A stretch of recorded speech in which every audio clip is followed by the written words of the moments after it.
अपनी स्क्रीन पर एक पोस्ट आप मुलाहिजा कर रहे होंगे, स्क्रीनशॉट है बंदयालवी साहब की एक वीडियो का। उसी के हवाले से आज बात करेंगे कि क्या इस पोस्ट के अंदर है, प्लस देवबंदियों का फतवा क्या है इस हवाले से। वो दोनों चीज़ें आज आपके सामने वाज़ह करेंगे। तो आइए इसका आगाज़ करते हैं। अल्हम्दुलिल्लाहि रब्बिल आलमीन, अल्लाहुम्मा सल्लि अला मुहम्मद व अला आलि मुहम्मद। बंदयालवी साहब की एक वीडियो हमारी नज़र से गुज़री और हमने उनके बैक पे देखा कि समझ लीजिए वो मस्जिद का महराब है या महराब है, उसके समझ लीजिए अंदर, उसके अंदर और साइडों पे खुलफा के नाम लिखे गए हैं, यानी मुसलमानों के खुलफा।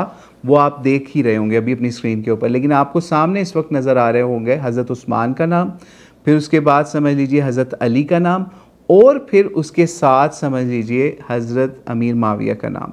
ये नाम लिखे जा रहे हैं। क्या ये नबी अलैहिस्सलाम का तरीका था? क्या बंदयालवी साहब जिस कुरान की आप बात करते हैं, हम भी बात करते हैं उसी कुरान की, क्या कुरान ने कहीं पे आपको बताया कि सहाबा के नाम इस तरीके से, अहले बैत के नाम मस्जिद के महराब के अंदर काबे की डायरेक्शन के अंदर आपने लिखते हैं? ये कौन सी शरीयत के ऊपर आप चल रहे हैं? और मस्जिद के अंदर ये मामला हो रहा है, और मस्जिद के अंदर इस तरीके से महराबों को और इस तरीके से उसके अंदर सहाबा के नाम काबे की डायरेक्शन में लिखना। समझ लीजिए ये बंदा खड़ा है और उसकी नज़र काबे की डायरेक्शन में जा रही, तो उसको सहाबा के नाम या अहले बैत में से हज़रत अली का नाम नज़र आ रहा है, या फिर उससे भी ऊपर हज़रत माविया का नाम भी साइड पे नज़र आ रहा है। ये क्या है दीन? ठीक है, ये तो सोचना चाहिए देवबंदियों को। एक बहुत ही गलत फ़ेल है कि इस तरीके से मसाजिद के अंदर अल्लाह के अलावा किसी का नाम इस तरीके से, सहाबा अहले बैत हमारे लिए मोअज़्ज़िज़ हस्तियाँ हैं, लेकिन ये काम मस्जिद के अंदर आपको नहीं करना चाहिए। अगर नहीं करेंगे तो कल को आपने तो ये 4 5 6 सहाबा के अहले बैत के नाम लिखे हैं, आप देखेंगे हर तरफ ही ये काम फिरा होगा, और ऐसा हो रहा है। यानी बरेलवियों ने क्या किया हुआ है, मस्जिदों में शेर भी लिखे हुए हैं, और सहाबा के अलावा, अहले बैत के अलावा अपने बुज़ुर्गों के नाम तक लिखे गए जा रहे हैं मुख्तलिफ़ जगहों पे मस्जिदों में। तो ये अल्लाह के नबी की तरफ से जो हम तक दीन पहुंचा था, ये वो उसका तरीका नहीं है। नबी इस्लाम की कोई ऐसी सुन्नत नहीं है कि आपने अपना नाम भी लिखवाया हो। ठीक है, तो इसलिए इस चीज़ से बचें। यानी अगर आपको लिखना ही था तो नबी अलैहिस्सलाम का नाम लिखते थे, लेकिन इसके ऊपर फिर इनके फतवे आड़े आ जाने थे। कुजा आप सोचिए, इनके फतवे इस लेवल के हैं कि अगर नमाज के अंदर आपके ख्याल आ जाए नबी अलैहिस्सलाम का, तो आपके ऊपर क्या मामला होता है नमाज़ों का। हम अभी उस पर नहीं जा रहे उन फतवों के ऊपर। कुजा सामने काबे की डायरेक्शन में आपने सहाबा अहले बैत के नाम लिख दिया, तो अब क्या लोगों के ज़हन में उनका ख्याल नहीं जा सकता? आप ख़ुद उसका इंतज़ाम करें। तो बहरहाल इससे बचें। और हाँ, जो एक और पॉइंट वो ये कि आप इसके अंदर देख रहे होंगे कि लिखा हुआ है हज़रत अमीर माविया, और उनके ऊपर लिखा हुआ है खलीफा सादिस। ठीक है, यानी छठे खलीफा हज़रत अमीर माविया। ये समझ लीजिए यजीदियों के यहाँ एक मामला, या देवबंदियों के अंदर भी कुछ यजीदी लोग पैदा हो गए, जैसे कि ये बंदयालवी, कि इसने यजीद और बनु उमय्या की वकालत का ठेका, वो उस पे ऊपर अलहदा वीडियोस मौजूद हैं। लेकिन यहाँ पे ये रुक के समझ लीजिए कि हज़रत माविया के नाम के साथ खलीफा लिखना, या उनको खलीफा पुकारना या खलीफा राशिद पुकारना देवबंदियों के यहाँ क्या हैसियत रखता है। हम इस पे ज़्यादा कमेंट करने की बजाय सीधा आपको देवबंदियों के फतवे के ऊपर लेके चलते हैं। ये फतवा है जामिअ उलूमुल इस्लामिया, यानी जो मशहूर है बनूरी टाउन वाली, इलामा मोहम्मद यूसुफ बनूरी की कराची पाकिस्तान की जामिया, या उनका दारुल इफ्ता। इनसे सवाल पूछा गया। सवाल है, हज़रत अमीर माविया रज़ियल्लाहु की खिलाफत क्या खिलाफत राशिदा में शामिल होगी, या खिलाफत राशिदा में सिर्फ 4 खलीफा ही हैं?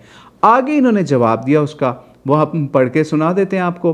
कि हदीस शरीफ में है कि सईद बिन जुमान कहते हैं कि हमसे सफ़ीना ने बयान किया कि रसूल सल्लल्लाहु अलैहि वसल्लम ने फरमाया, मेरी उम्मत में 30 साल तक खिलाफत रहेगी, फिर उसके बाद मलूकियत आ जाएगी। फिर मुझसे सफ़ीना ने कहा कि अबू बकर रज़ियल्लाहु की खिलाफत, उमर की खिलाफत, उस्मान की खिलाफत और अली रज़ियल्लाहु की खिलाफत शुमार कर लो। आगे कहते हैं इस हदीस की रूह से खिलाफत राशिदा के 30 साल खुलफाए अरबा तक पूरे हो जाते हैं।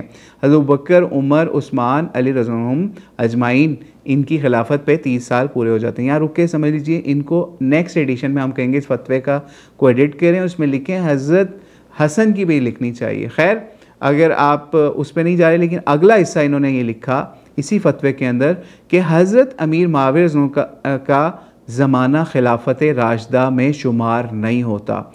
ये हम नहीं कह रहे, इनका फतवा कह रहा है।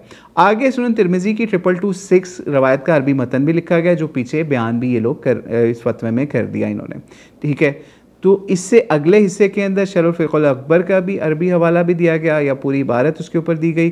फिर शाह वली मुहद्दिस देलवी रहमतुल्लाह ने इज़ालुल ख़िफ़ा के अंदर क्या कहा वो भी इन्होंने यहाँ पे उसका भी बयान कर दिया। वो रवायत यहाँ पे समझ लीजिए, उसको ब्रैकेट में लिखा गया खुलफाए अरबा की दलील या उनकी खिलाफत की दलील, यानी इस मुद्दत का बयान जिसमें उनकी खिलाफत होगी। तिरमिज़ी ने बरवायत सईद बिन जुमान नकल किया है कि वो कहते थे, मुझसे सफ़ीना ने बयान किया, वो कहते हैं रसूल सल्लल्लाहु अलैहि वसल्लम ने फरमाया खिलाफत मेरी उम्मत में 30 बरस तक रहेगी, फिर इसके बाद बादशाहत होगी। रावी कहते हैं मुझसे सफ़ीना ने कहा ज़माना खिलाफत अबू बकर को शुमार कर लो, फिर खिलाफत उमर को, फिर इसी तरीके से उस्मान को, फिर इससे मिलाओ खिलाफत अली को, फिर इस पर जो इजाफा करो, चुनाचा हमने देखा या मिला के देखा तो 30 बरस हुए। सईद कहते हैं फिर मैंने हज़रत सफ़ीना से कहा कि बनु उमैया वाले तो दावा करते हैं कि खिलाफत उनमें है, तो उन्होंने आगे से क्या जवाब दिया सफ़ीना ने, कहते हैं कि बनी ज़ुरक़ा झूठे हैं, बल्कि वो बादशाह और बुरे बादशाह हैं, शरुल मुलूक कह के पुकारा, ठीक है। फ़कत वल्लाहु आलम, यानी यहाँ पे फतवा ख़त्म हुआ। फतवा नंबर क्या है 14450310 या 100753। ये फतवा आ गया देवबंदी उलमा की तरफ से। अब आप बताइए कि ये हम नहीं कह रहे, आप लोगों ने अगर अपनी मस्जिदों के अंदर भी हज़रत मावी के नाम के साथ खलीफा लिख के उनको खुलफाए राशिदीन की सफ़ के अंदर शुमार करके लिखा हुआ है, तो ये आपका अपना देवबंदी फतवा इसके मुखालिफ है।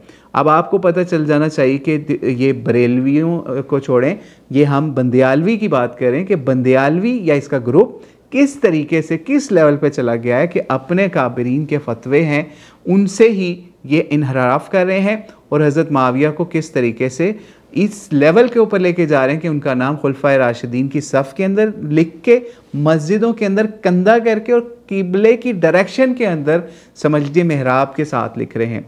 तो इसलिए ये काम बिल्कुल ठीक नहीं है। आप उनका एहतराम करें, उनके बारे में जो लोग गलत बात कहते हैं उनको जवाब दें, जो भी है हज़रत माविया का मामला वो उन तक रखें, लेकिन ये काम ना करें जो आप कर रहे हैं, जो आपके अपने काबरीन के सेइंग्स के, उनके कोटेशंस के या उनके ही फतावा के ख़िलाफ़ है।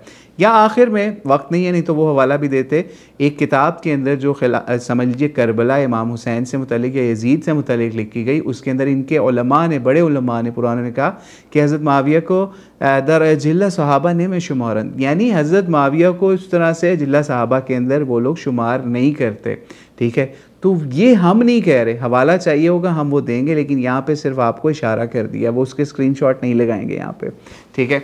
लेकिन बहरहाल बताना ये था कि इस तरीके से दीन को तब्दील ना करें। आपको किसी के साथ भी एफिलेशन है, आपने किसी की मलूकियत की भी कोई मुकदमे लड़ने हैं और आपने बाकी सहाबा को छोड़ के सिर्फ हज़रत माविया पे फोकस करना है, वो आपका अपना मसला है, लेकिन समझ लीजिए ये काम ना करें जो नबी अलैहिस्सलाम ने नहीं किया या कुरान से हमारे तक नहीं पहुंचा। अपनी मसाजिद को, अपने जो भी जगह हैं इबादत की, उनको खालिस अल्लाह के लिए मुख्तस करें, वहाँ पे सहाबा के अहले बैत के नाम मत लिखिए। वल्लाहु आलम बिस्सवाब। अस्सलामु अलैकुम वरहमतुल्लाहि वबरकातुहू।